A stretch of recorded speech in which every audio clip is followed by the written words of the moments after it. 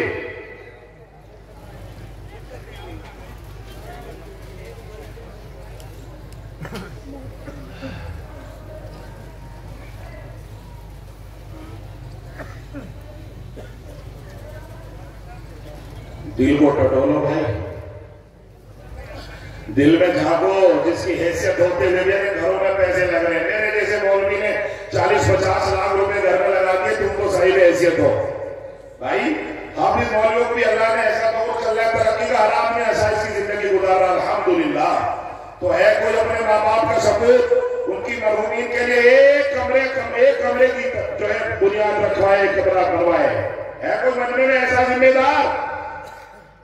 اپنی مرضی سے اٹھو گے، تمہیں پتا ہے کہ کوئی بہار بنگال کا مولوی نہیں ہو، مجھے بہت سارے لوگوں کے بات معلوم ہے، ان کی حیثیتوں کا بھی معلوم ہے، تو اپنی مرضی سے اٹھو گے تو دل راضی ہو جائے گا۔ سنو، جب میں نے آخر دعوانا الحمدللہ رب العالمین کہہ دیا اور مدرسے کے قرآن کی جھولی پھیلانی شروع کر دی، چاروں طرف سے مدرسے کے چاروں طرف سے فرشتوں نے گھیر لیا ہوگا، میں اللہ کی قسم کھا سکتا ہوں۔ اور کچھ فرشتے ایکسٹرا دعا سے پہلے آ گئے ہوں گے تو